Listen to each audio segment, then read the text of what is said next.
How would you feel if you finally found the cure to your serious illness, but the doctor refuses to give it to you because you will stop coming to the hospital for treatment?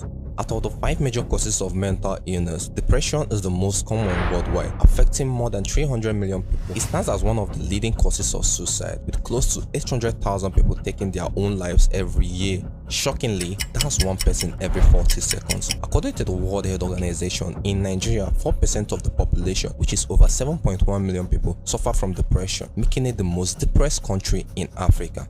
So like every other person suffering from these ailments, Omah found a way to transform his misery and pain into melodies, crafting his first studio album. The treatment was successful, and as any other patient, it's time to let go of depression. However, instead of embracing the shift, his fan base is resisting, saying no. God abeg, instead of making Omah happy, take his life. Sadly, before 2010, Stanley lost his dad, and at the age of 13, being the eldest among his 2 brothers, he felt the weight of the family on his shoulder. His family wasn't an ordinary one, they were straight from the streets, so he left home to feed home. Coming from a Niger Delta region like Port Harcourt, una know as they be now. The only way for a street boy to earn fast money and send home was through oil extortion, also known as fire. So Stanley relocated to Marine Base and started the hustle. He would crash at his friend Starry's place, or sometimes sleep outside with another friend Isen and some other boys in the same street hustle. That life thoughtful, but one thing that kept Stanley going was his love for music. Omah loved music like mad. At that time, he wanted to become a rapper, so he would listen to a lot of foreign artists like Lil Wayne, Tupac, Meek Mill, and most especially Drake. Waiting in the tweet Drake mad. Music was the sweet part of the hustle for him and his friend. They would engage in rap battles and drop bars on each other. This was what brought him close to his cousin Richard. Stanley and Richard both shared dreams of rapping, and they both had nightmares of never traveling out of Nigeria. But luckily for them, Agora Universal got them covered. Agora Universal is a registered travel agency that deals on visa processing for countries like Canada, UK, Schengen countries, and many more. They also deal on flight bookings, hotel reservation, tourist services, etc. And I want to thank them for sponsoring this video. You see, 2 out of 4 Nigerians will certainly want to go outside the country, either to study or just for vacation. Agora Universal offers authentic visa processing for any part of the world they wish to go. With their vast network and authorized certificates, you are sure to get to wherever you wish to go study or visit. You can contact them using the information you are seeing right now, or just use the video description below. It was as if music ran in their blood. Wait though, it actually did. Shebi, their granddad was a music percussionist for the great Celestine Ukwu, and Stanley's dad, Boy Alone himself, was also a drummer. So they both bonded and formed a duo called the Big Two. Stanley was known as Lil King, and Richard was already answering Richie XT. I think Richard inspired Stanley more because he was the eldest and he was about to finish the university, so he probably knew more about the career path more than Stanley did. You could even see some dope poems and rap quotes he would drop on his timeline. I'm not sure they released any song because after they formed the duo, their friends were excited and they wanted to join the movement, so they dropped it and formed another group called the Dope Boys Nation, DBN. It was fun. Everybody added DB to their name. DB Richie, DB Starry, DB Isense, DB Neptune, DB Omah, and DB Mile. It was like a record label, but with only 2 signed artists, Richie and Omah. They dropped a couple of songs, First Class by Omah DBN, which was his first single, and Think Twice by Richie, but I can't find any of them because the websites are down. As time goes on, Stanley had to quit the bullfire stuff. It became more dangerous. The way military people would come and shoot them in the scene was crazy. Shooting and everything, and everybody just kept dying around me, and it just felt like if I kept on going like that, I could just one day I could just go to. So he started working as a laundry guy. I think this was where he met Dr. Roy, a gospel music producer popularly known for the production of the song SS Love by Mercy Chinwe, but he hadn't made this record yet. Stanley said he came for a session to deliver a rap verse for a gospel song at Dr. Roy's studio. I think he saw how talented he was and requested him to stop doing rap and come so he could teach him how to produce and become a gospel artist. At this time, Stanley was already thinking about learning production, but being a gospel artist, he rejected the offer at first, but he later came back. This was the period where he realized he wasn't going to make it as a rapper. He stopped seeing himself as one. He needed the money and he needed it big. So knowing he could make money from selling beats gave him the motivation to learn music production. Now so he dropped everything, go find Dr. Roy, telling him he would become a gospel artist and also wanted him to teach him how to make music, and he agreed. One thing about music production is that it's complicated. Not everyone knows how to actually teach it. Some would just collect your money and leave you in the studio like mumu. Only people who are actually dedicated to learning would make their ways. So Stanley knew this, and instead of waiting and staying around as the errand boy, wasting his time waiting for Dr. Roy to teach him, he found a way way to sneak back into the studio at night and practice using YouTube. After a long day, I'll act like I've gone home, and then I'll just sneak around like I'm looking for a taxi.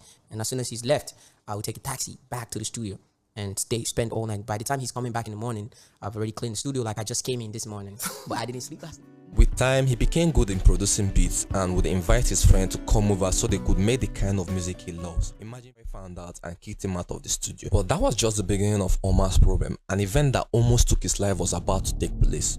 In 2016, Stanley and his friend hosted a very dirty birthday party. When I say dirty, I mean plus 24. Turns out that some people were not happy about what went down in the party. He needed to run for his life and he needed to do it fast. Luckily for him, Richard was serving as an NYSC in a village at Iva Valley, Enugu State. So he went to stay with him and lay low for some time. While waiting for the storm to blow over, Stanley began to practice more on his music production. He would use Richie's laptop to learn. Staying in a low-class village in Nigeria is like staying in hell without the fire. No light, no network, not even a youthful event to keep the dreams alive. You could imagine how difficult it would be. Come to think of it, Richie was just a copper at that time, so they had to rely on his salary for food. That was what they used to pay Coppers, Alawi. Me and them, they share 19,500 for the whole 31 days. No way. On God, brother. But this was where Stanley began to discover his true self. There's a way life will keep you in a tight corner. The only way and option you have is to evolve, and that was what happened to Stanley. I think this was where he named himself Omah. He became more spiritual with his music and knows exactly what works better for him. They stayed in Enugu for almost a year before they went back to Port Harcourt, and this was where Omah started to make moves as a music producer. This was around 2017, and Dr. Roy had already made that popular record for Mercy Chinwo, so he made some upgrade and left the studio for another guy called Laye. Omah reached out to Laye and asked him if he could use the studio. He said no wahala, but he would need some equipment to get things going. With that, Omah started to push heavily as a producer and a songwriter. Love in the Jungle by Razan was the first song he wrote and produced that someone paid him. With time, people started to discover his sound and his beats started entering the market. Under appreciation. The one thing every creator must face in their career. Cameramen, editors, voice actors, web developers, songwriters, and most especially music producers. These individuals undertake almost all the hard work in any project but receive the least credit. Everyone knows the GOAT Cristiano, but nobody cares about the cameraman who took the picture. The same goes for Omah. He would produce and write songs for people, only for everything to end in the studio session. The artist goes around collecting the glory for the work they barely put effort into. I'm not saying that artists are not trying, but what do you think say make Fuse and Young John turn artists overnight? Omah was not ready for that kind of life, so he decided to start making music again. By this time, he was already skilled at producing music, so na to carry my remain. In 2018, he started to drop covers on songs just to gauge people's reaction. He was certain about the kind of sound he wanted to create. Omah knew the industry lacked a certain emotional ingredient. His main goal was to make music that everyone would come back to after the noise of popular sound, an offering that people could relate to, something that would make people start thinking deeply about their life. He needed a story, and what better story to tell than his own hard life. The rapper, the singer, the not beat. So keep your ears up like a rabbit, cause he goes soon, yeah. Omah. The covers he made started gaining popularity in the hood as expected, and he started growing a small fan base. Before the end of 2018, he dropped the snippet for the song Talking to God and Do Not Disturb. These two tracks were expected to come out with his EP Child's Play, which is set to release the next year. In 2019, Omah rebranded himself more like an artist, ready to do anything to make it in the music game. The snippet for Do Not Disturb was making waves, so he promoted it with his album. In April 2019, he dropped another song, Hello Brother. This would be the song Value Head, but we'll get to that. That song started gaining traction immediately, resonating with what people were going through at that time, the aftermath of the presidential election. Election in Nigeria often comes with conflict, and people expressed their dissatisfaction in every result. It felt right to put out the song, and people began to love it. Omah began promoting the song on radio, a decision that set him at the path of becoming the superstar he is now. It turned out that one of the emails he received from his friend belonged to a radio agent called Valentine Ngaji, CEO of Keycard. Keycard wasn't a strong firm at this time. They were still working on their company and they needed an artist to start. Valor believed he found the one, and immediately after hearing the song, he sent it to his colleague Marshall, who agreed with him. They made arrangement for him to come down to Lagos. Valor believed Omah had the sound, but at this moment he needed him to experience life outside the studio. They believed his sound was unique, but he needed some external vibe. In an interview, Valor said Hello Brother and Do Not Disturb were songs that came while Omah was locked up in the house. But if he wants to make music for Lagos, he has to feel Lagos and he has to party with Lagos.